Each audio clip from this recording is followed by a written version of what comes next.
आप देख रहे हैं आपकी अपनी यूट्यूब चैनल आइला टॉक्स में डॉक्टर इरशाद खानम। आज हम चर्चा करेंगे मोटर वाहन अधिनियम 1988 की धारा 166 आखिर क्या है उस विषय में, और क्या दुर्घटना के बाद आप इस अधिनियम के अंतर्गत, इस धारा के अंतर्गत लाभ उठा सकते हैं, और उठा सकते हैं तो कैसे उठा सकते हैं। दुर्घटना मुआवजे का दावा कैसे किया जा सकता है। भारतीय मोटर वाहन अधिनियम 1988 एक संवैधानिक व्यवस्था करती है जो मोटर वाहनों के पंजीकरण के संबंध में विधायी प्रावधानों को विस्तार से बताती है, वाहनों को परमिट प्रदान करती है, राज्य परिवहन उपक्रमों से संबंधित विशेष प्रावधान प्रदान करती है, यातायात विनियमन को रेखांकित करती है, दायित्व व दंड को परिभाषित करती है और अन्य बातों के लिए भी जिम्मेदार होती है। इससे भी महत्वपूर्ण बात यह है कि ये वाहन दुर्घटनाओं के मामले में एक निवारण तंत्र जो होता है उस निवारण तंत्र के रूप में कार्य करता है। दुर्घटनाएं दुर्भाग्यपूर्ण होती हैं और कभी कभी ये आपकी बिना किसी गलती के भी हो सकती है। मोटर वाहन अधिनियम को साल 1988 में लागू किया गया था। मोटर वाहन अधिनियम 1988 की धारा 166 का उद्देश्य उन प्रावधानों को निर्दिष्ट करना है जो किसी दुर्घटना में शामिल होने की स्थिति में मोटर दुर्घटना दावा न्यायाधिकरण में मुआवजे के लिए आवेदन कर सकते हैं। इसके लिए एक आवेदन किया जा सकता है। वह आवेदन कैसे किया जा सकता है और आप कैसे क्षतिपूर्ति प्राप्त कर सकते हैं, इन सभी विषयों के बारे में धारा 166 में बताया गया है। धारा 166 की परिभाषा को हम देख लेते हैं। 166 प्रति कर के लिए आवेदन, इसकी उपधारा 1 कहती है कि धारा 165 की उपधारा 1 में विनिर्दिष्ट प्रकार की दुर्घटना से उद्धृत प्रतिकर के लिए आवेदन निम्नलिखित द्वारा किया जा सकेगा। कौन कर सकता है? अर्थात उस व्यक्ति द्वारा जिसे क्षति हुई है, या खा संपत्ति के स्वामी द्वारा, या ग जब दुर्घटना के परिणाम स्वरूप मृत्यु हुई तब मृतक के सभी या किसी विधिक प्रतिनिधि द्वारा, या ग जिस व्यक्ति को क्षति पहुंची है उसके द्वारा, अथवा सम्यक रूप से प्राधिकृत किसी अभिकर्ता द्वारा, अथवा मृतक के सभी या किसी विधि प्रतिनिधि द्वारा। तो ये धारा क्या कह रही है? प्रतिकर के लिए आवेदन। और धारा 165 जो इस अधिनियम की है उसकी उपधारा 1 में जो भी जितने भी प्रकार के दुर्घटनाएं बताई गई हैं उसके लिए अगर आपको प्रतिकर प्राप्त करना है तो आपको धारा 166 के अंतर्गत करना पड़ेगा। इसके लिए आपको एक आवेदन देना पड़ेगा। इसको थोड़ा सा इजी बताते हैं कि किसके द्वारा आवेदन दिया जा सकता है। धारा 166 यही कह रही है कि किसके द्वारा किया जा सकता है प्रतिकर प्राप्त करने का आवेदन। तो पहला, जिस व्यक्ति को चोट लगी है या आवेदन कर सकता है। 2, वाहन या संपत्ति के मालिक द्वारा। वह व्यक्ति कौन है? जिसके नाम या वाहन पंजीकृत है और अवयस्क की दशा में उस व्यक्ति का संरक्षक। 3, मृत्यु के मामले में मृतक के सभी या किसी कानूनी प्रतिनिधि द्वारा।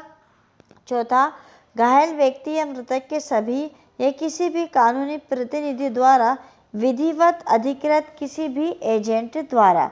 अब इसका एक परंतु भी दिया हुआ है, जहां प्रतिकर के लिए किसी आवेदन में मृतक के सभी विधिक प्रतिनिधि सम्मिलित नहीं हुए हैं, वहां वह आवेदन मृतक के सभी विधिक प्रतिनिधियों की ओर से या उनके फायदे के लिए किया जाएगा, और जो विधिक प्रतिनिधि ऐसे सम्मिलित नहीं हुए हैं उन्हें आवेदन के प्रत्यर्थियों के रूप में पक्षकार बनाया जाएगा। यानी अगर बहुत सारे उसके विधिक प्रतिनिधि हैं और सभी उसमें शामिल नहीं हो रहे हैं तब भी उसमें उनको एक आवेदक के रूप में उनका नाम डाला जाएगा, पक्षकार के रूप में उनके नाम को सम्मिलित किया जाएगा। अब इसकी उपधारा 2 देख लेते हैं।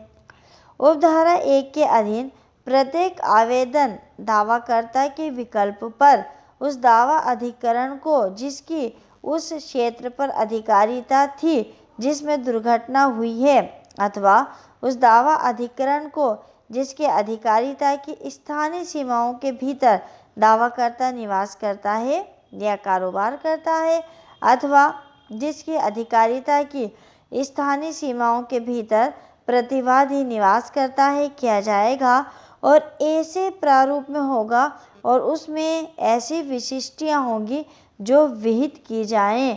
इसको थोड़ा सा इजी लैंग्वेज में मैं आपको बता देती हूँ। इसमें ये कहा गया है कि कोई व्यक्ति इस मुआवजे का दावा कैसे कर सकता है।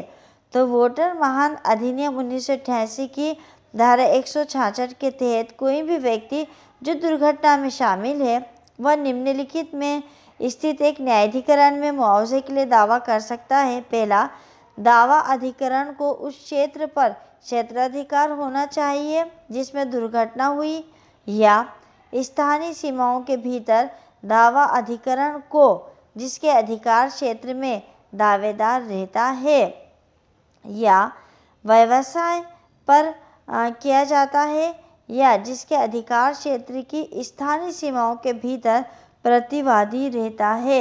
अगर ये सारी कंडीशन है तो मुआवजे का दावा कर सकते हैं। परंतु इसका एक दिया हुआ है कि जहां धारा 140 के अधीन प्रति कर के लिए कोई दावा ऐसे आवेदन में नहीं किया जाता है, वहां उस आवेदन में आवेदक के हस्ताक्षर के ठीक पूर्व उस आशय का एक पृथक कथन लगाना होगा। और इसकी जो 3 उपधारा है वो निश्चित कर दी गई है। चौथी उपधारा को हम देख लेते हैं।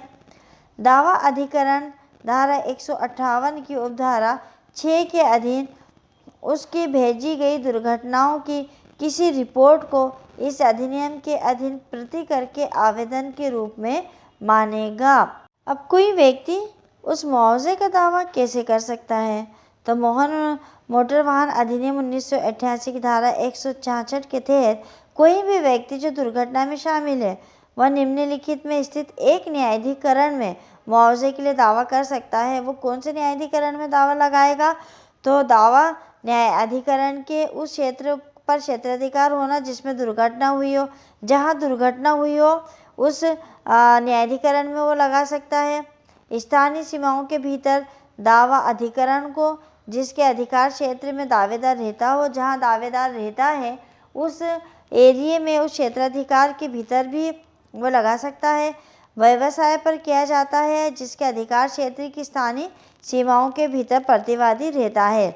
अब एक और प्रश्न होता है कि कोई व्यक्ति मुआवजे का दावा कब कर सकता है? ऐसी कौन सी कंडीशन है जब वो कर सकता है? आधिकारिक तौर पर दुर्घटना के बाद मुआवजे का दावा करने के लिए कोई निर्धारित समय सीमा नहीं है। हालांकि किसी को ये सुनिश्चित करना चाहिए कि न्यायाधिकरण के संदेह को जगाने के लिए उसे जल्द से जल्द किया जाए। ऐसा इसलिए क्योंकि ट्रिब्यूनल जो न्यायाधिकरण है वो संबंधित पक्ष को केवल निम्नलिखित मामले में मुआवजा प्रदान करता है। कौन कौन से? जब किसी दुर्घटना के परिणाम स्वरूप शरीर या सिर पर चोट लग जाती है, जब किसी दुर्घटना से संपत्ति को नुकसान या क्षति हुई हो, जब दुर्घटना किसी भी मोटर वाहनों के कारण हुई हो।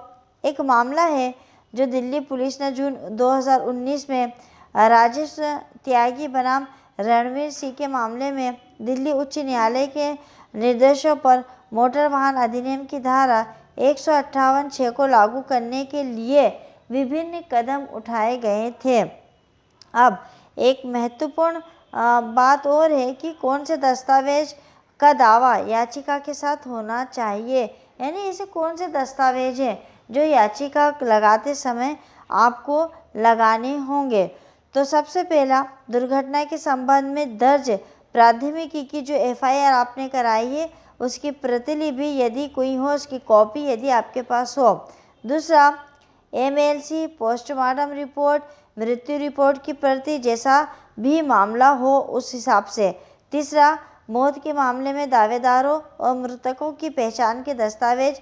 चौथा, उपचार रिकॉर्ड के साथ उपचार पर किए गए खर्च के मूल बिल। 5वां, मरने वाले व्यक्ति की शैक्षणिक योग्यता के दस्तावेज यदि कोई हो। 6, विकलांगता प्रमाण पत्र यदि पहले से ही प्राप्त किया जाता है तो चोट के मामले में। 7वां, मृतक घायल की है उसकी आय का प्रमाण पत्र। 8वां, पीड़ित की उम्र के बारे में दस्तावेज। 9, थर्ड पार्टी इंश्योरेंस पॉलिसी का कवर नोट यदि कोई हो। और 10, मृतकों के साथ जो दावेदार हैं उनके संबंधों का ब्यौरा देने वाला हलफनामा। ये सारे डॉक्यूमेंट्स जो हैं वो दावा करते समय लगाने होंगे। तो मोटर यान अधिनियम के अंतर्गत आप जब दावा लगाते हो तो आपको दावे के साथ जो प्रतिकर पाना है उसका आवेदन आप कैसे लगाओगे, किन परिस्थितियों में लगाओगे, मुआवजे का दावा जो है उसमें क्या क्या डॉक्यूमेंट्स उसके साथ आपको लगाने हैं, उन सभी विषयों के बारे में इस वीडियो में आपको बताया गया है। मैं यहाँ आपको बता दूं कि जब आप इस वीडियो को देखें, पढ़ें, समझें तो आप धारा 165 को इसके पहले ज़रूर पढ़ लें ताकि आपको ये वीडियो और ज़्यादा आसानी से समझ में आ जाए। वीडियो आपके लिए अगर उपयोगी था तो कमेंट्स करके हमें ज़रूर बताइएगा। कमेंट्स के साथ साथ लाइक करिए, शेयर करिए। मिलेंगे अगले वीडियो में एक नए विषय के साथ। तब तक के लिए शुक्रिया, धन्यवाद।